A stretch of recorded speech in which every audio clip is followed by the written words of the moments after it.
দক্ষিণ পশ্চিম বঙ্গোপসাগর ও তৎসংলগ্ন এলাকায় অবস্থানরত লঘুচাপ ঘনীভূত হয়ে পশ্চিম মধ্য বঙ্গোপসাগর ও তৎসংলগ্ন এলাকায় নিম্নচাপে পরিণত হয়েছে। এর প্রভাবে গুঁড়ি গুঁড়ি বৃষ্টিপাত হচ্ছে উপকূলীয় জেলাগুলোতে। বৃষ্টির পাশাপাশি তীব্র শীতে জনজীবনে নেমে এসেছে ভোগান্তি। প্রতিনিধিদের তথ্য ছবিতে ডেস্ক রিপোর্ট। পটুয়াখালী সহ কুয়াকাটা, কলাপাড়ায় সকাল থেকে গুঁড়ি গুঁড়ি বৃষ্টিপাত হয়েছে। সেই সঙ্গে বেড়েছে শীতের তীব্রতা।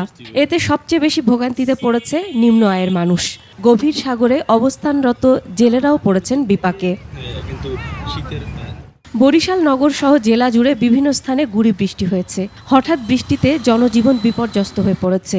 শুক্রবার সন্ধ্যার পর থেকে আজ দুপুর পর্যন্ত 1.2 মিলিমিটার বৃষ্টিপাত রেকর্ড করা হয়েছে। আবহাওয়া অফিস জানিয়েছে, আগামী 2-1 দিন আকাশ মেঘলা ও বৃষ্টিপাত অব্যাহত থাকতে পারে। নিম্নচাপের কারণে বাগেরহাটে গভীর রাত থেকেই শুরু হয়েছে গুঁড়ি গুঁড়ি বৃষ্টি। টানা বৃষ্টিতে সাধারণ মানুষের দৈনন্দিন কাজকর্ম ব্যাহত হচ্ছে। ভোর রাত থেকে দুপুর 12টা পর্যন্ত বাগেরহাটে প্রায় 2 মিলিমিটার বৃষ্টি রেকর্ড করা হয়েছে।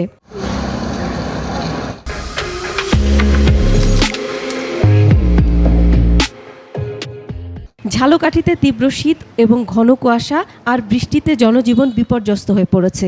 নিম্ন আয়ের মানুষেরা পড়েছেন বিপাকে। বৃষ্টির জন্য মানুষ রাস্তাঘাটে বের হইতে পারে না, বেচা কিনা নাই।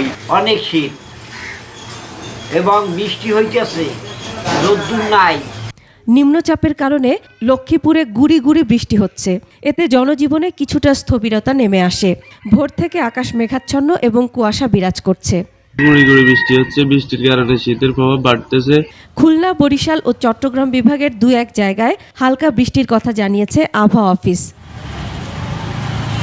পটুয়াখালীর পায়রা সহ দেশের সকল সমুদ্র বন্দরকে 1 নম্বর দূরবর্তী সতর্ক সংকেত দেখিয়ে যেতে বলা হয়েছে।